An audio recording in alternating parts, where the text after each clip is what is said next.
Okay, chat, let's go over the Annie stuff here real fast.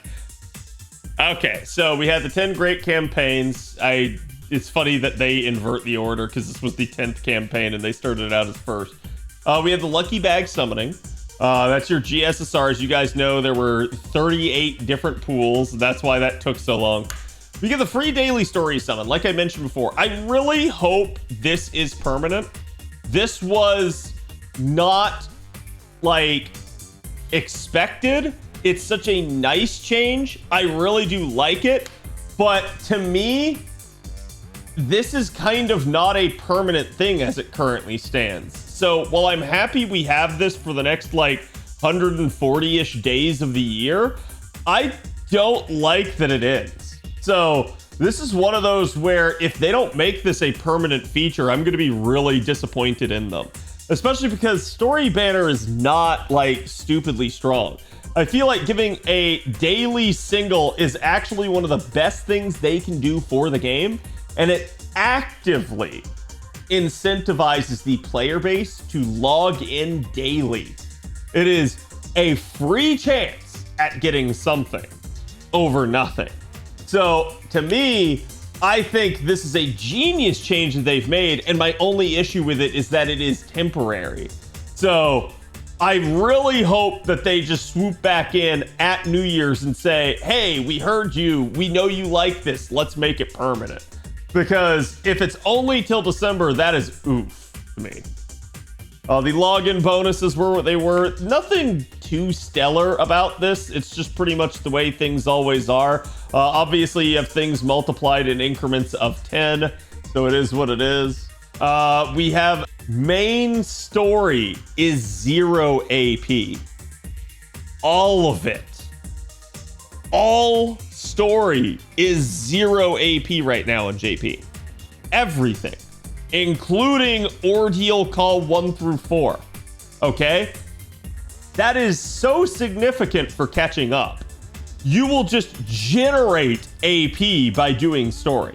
And there are numerous milestones right now out there for completing. So this is such a nice thing for you guys to catch up. It is the perfect time. And how long does this last? Until the end of the year. This is not some, oh, you got to get it done right now. This is, you have so long to do this. Please. They are on their hands and their knees. They are begging you. Do story. Main quest progress for bronze saplings is doubling. This is why I had, what was it, chat? 1862 or 1863. I had an insane amount of bronze saplings. This is just so many more potential blue apples we can make. Again, I'm also going to say this for the doomers that think that the game is ending. Why would they give you 1,800 of these? You would not be able to use them all or even create them all realistically before the end of the year. So it's not happening. The game is going to have a part 3. We've already talked about this, yada, yada, yada. Okay. Main quest progress count missions. This is what I was talking about. The milestones for if you guys do story, you'll get more quartz. If you've already completed everything up through Ordeal Call 4, you're good. If you haven't, you have to do 25 story missions in order to get all of these rewards. This is time limited. You do have to get this done in the next couple of weeks here. So keep in mind, whoops, sorry, there you go. There's the mission duration. So you literally have 8 days-ish, probably 7 by the time you guys see this. Again, it's also talking about how Hey and Kyo, Trom, and 1.5 don't count towards that. The Olga Marie quests are also basically 10 quartz and a bond grail now for clearing them. I like this. This does up the rewards, but again, the more they lock behind the Olga Marie quest, the more pissed off people are going to get over how difficult they are. It's definitely nice to have additional rewards for someone like me that's completed it already, but I definitely feel for the people that are struggling with this. Hopefully there's some sort of mediation down the line for people that are just kind of stuck and they don't feel like they can get it done. But this is a permanent thing, so it's not a oh man, I got to get this done right here now during anniversary. Also, permanent adjustment to the main quest clear missions. Again, as you guys can see, if you've cleared basically 1 arrow from Act 1 of each of these singularities, you will get 20 pure prisms. My new player account would love this right now in NA. This won't come to NA right away, but honestly, this is one of those things where it's like the sooner it comes, the better, because anytime they're dealing with anything like free unlocks of materials and early access to them that the pure prisms provide, that is super important for a new player. So by all means, if they can bring it earlier, that's better. And then if you clear, you will now get even more pure prisms. So definitely a really, really nice thing. Basically, as you guys can see, if you clear the prologue to Lost Belt, you will actually get one of the Pure Prism reset tickets. This allows you to reset a single resource 1 time. You can never reset a resource more than once, though. Same deal, if you clear the Ordeal Call prologue, you'll get one. And then for each of the basically Ordeal Calls, you will get another ticket. So there are 6 new reset tickets available. I believe there were only 6 prior. So that has doubled the amount of reset tickets that are available in the game at the moment. Same thing here. You're going to get additional quartz rewards for basically Archetype Inception and Trinity Metatronius. So definitely really, really nice rewards there from that. This is basically where a lot of the milestones came in. Milestone number 6, you guys know, was the strengthenings. We'll come back to that real fast here. We have the bond leveling extra missions. This is basically if you have reached bond level 10 on up to 10 servants, you will get a total of 100 extra quartz.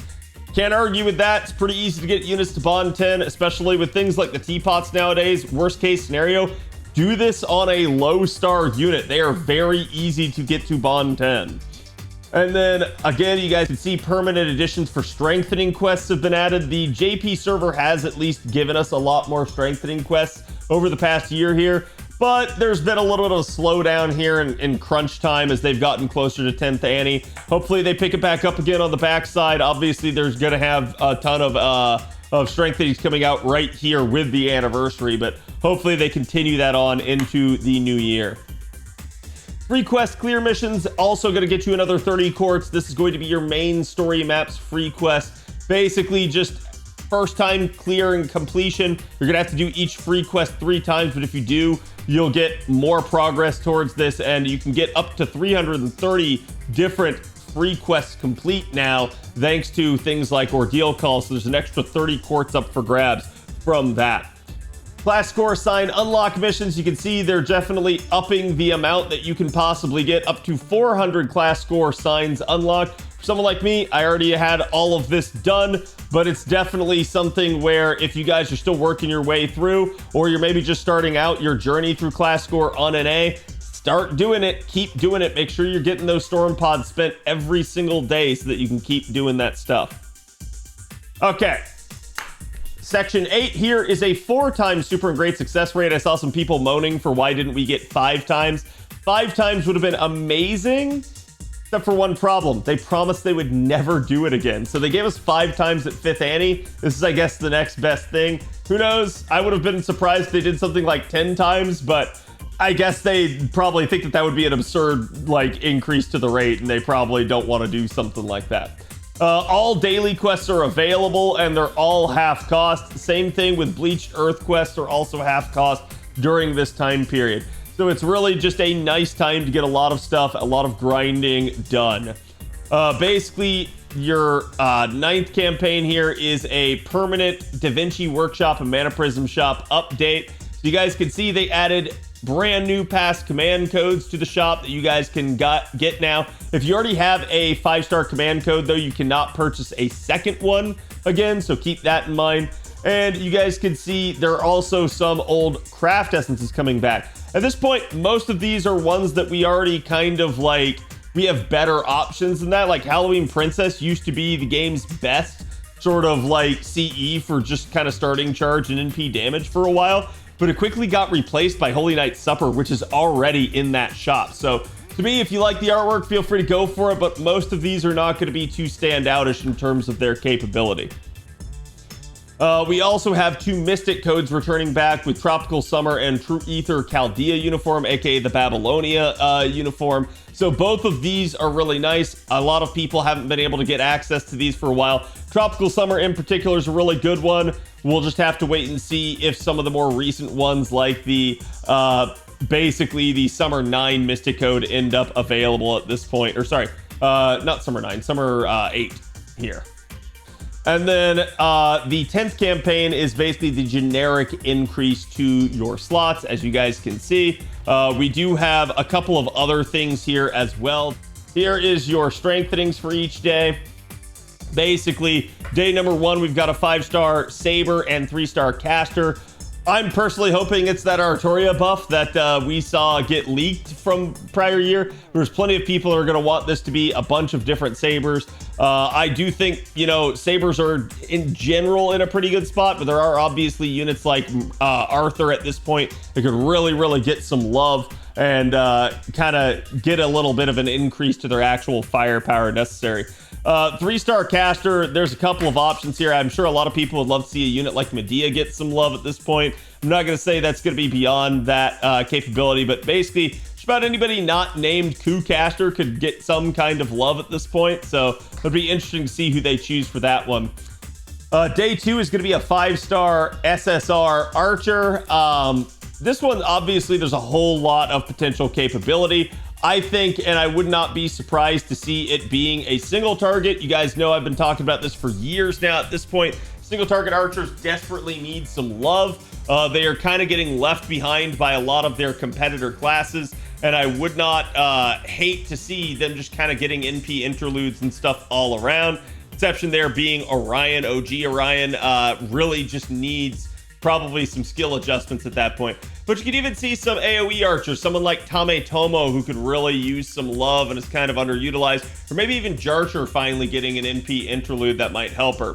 3-star archers a little bit more precarious. Some of the 3-star archers are really kind of cracked. We've got units like Kid Gill that really just haven't gotten a lot of attention and are kind of left behind. So I think that'll be another interesting one to see just who they go with, but it's kind of a crapshoot as to who they think actually needs it at this point. 4-star Lancer, there are a couple of options here. I could see someone like Kiyohime Lancer getting it, or Ibaraki Lancers, both of them kind of left behind, don't really have too much of a niche still, even despite Kiyohime already getting an upgrade. You do also have some potential AoE situations with Lalter kind of just sitting on top, so I think a lot of the other options, like say the Valkyries or something, could get some love. 1-star Berserker, I think this one's going to be a Asterios, but we'll just have to wait and see. Spartacus has gotten a lot of love over time, but there's definitely units out there that, again, I think at this point, you've basically only got like 3 options for the Berserkers. So it's basically Spartacus, Bunyan, or Asterios. I think it's going to be Asterios, but let me know who you guys think it's going to be. And then day 4 is going to end up being a 4-star Rider. Now, obviously, we have the animation updates, so something like, you know, Anne and Mary, the Yuri Pirates could end up being something like this.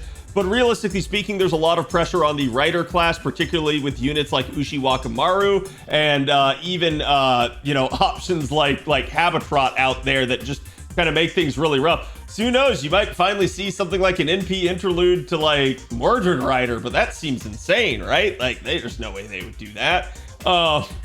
Or who knows, like maybe even just some of the other ones that are kind of left behind or forgotten, like Wang Fei, who you never know what they're going to do with that sort of thing. 1-star Assassin, don't have a whole lot of options. I do think it's going to be Matahari on this one. She definitely feels like she could still just use some love. Obviously, she's got decent utility, but to me, she kind of just still lacks some real purpose. So I think, you know, her and Asterios make a lot of sense for these ones to be, in my opinion. Day 5, you got a 5-star Assassin.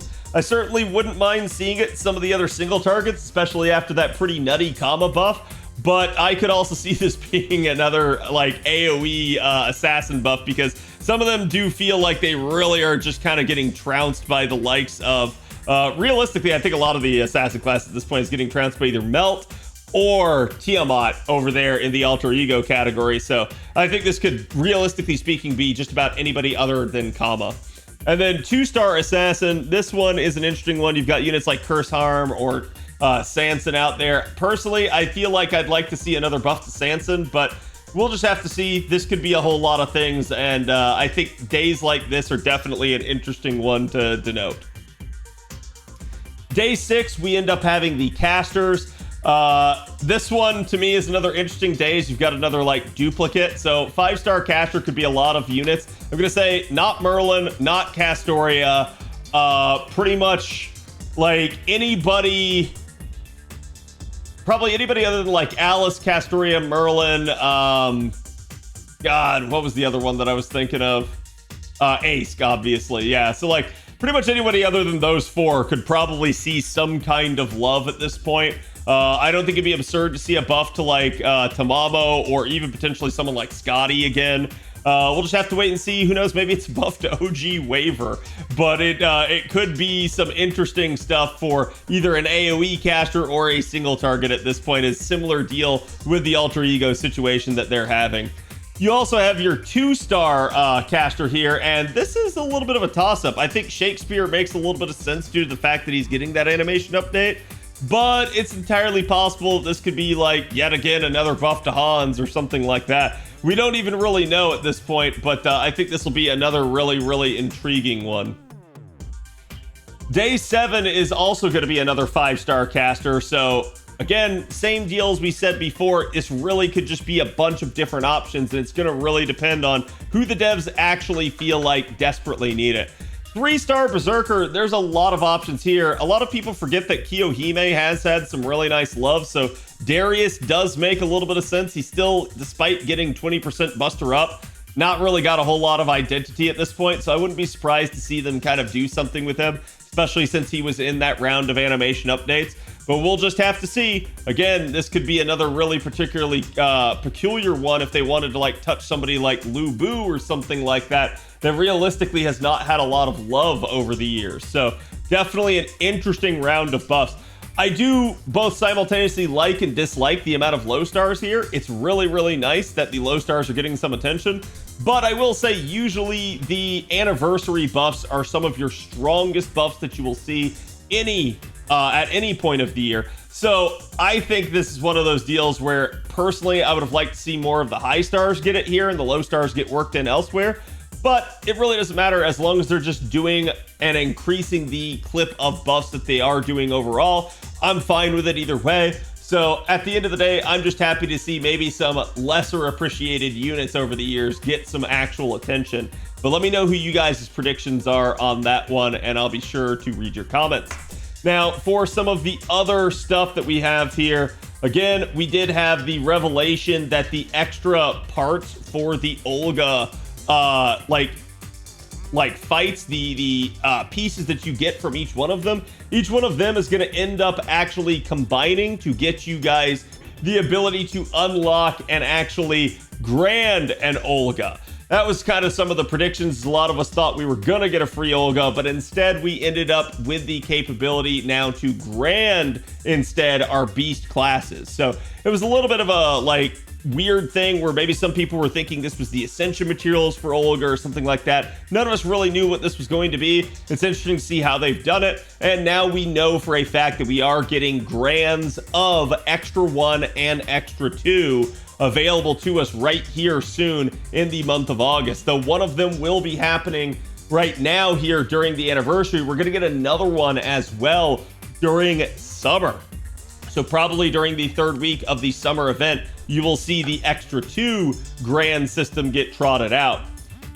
Simultaneously, we also had the 1,000 quartz giveaway. This is unique. You have to finish Ordeal Call 4 in order to get this. That was not part of the 10 great campaigns. This was obviously just hype as all hell when it happened on JP at the time. Make sure you guys actually get it done. Again, if you're somebody that plays on the JP server, story is 0 AP until the end of the year. You have until December 20th to get this done. Please make sure you guys go do it. You don't want to miss out on this. 1,000 quartz is a ton. Arguably, you could argue this is better than an SSR selector ticket because you can spin this wherever you want, and it is a guaranteed pity at that point. So please, by all means, go get it done, especially if you're, worried about the upcoming summer banners and stuff. Now's the time. Strike while the iron's hot and get yourself that, because this is a time-limited reward that will go away at the end of the year. Though for me personally, I would have liked to have seen them made this permanent. Who knows? Maybe they'll like expire it and then bring it back at New Year's. That would definitely be really nice. I'd be curious to see that. We do have a date finally for the end of part 2. We know for a fact this is now happening on the 20th, like I mentioned, so make sure you guys are getting all of your ducks in a row ahead of that. Stands to reason, we don't know a whole lot about it, but it stands to reason that we will be using the grands profusely during this time period. So make sure you guys do that and actually get your grands set up and prepared for this sort of thing. Again, we did get some animation updates that I mentioned earlier during this time period. This is not a list of them. Unfortunately, I didn't get a whole list of them because I didn't get to snap that slide. But there were at least, I think, was it 6 or 7 different animation updates, including a lot of low star units. So definitely nice to see the devs remembering about animation updates and things that they can kind of do just to, in general, please a lot of the player base.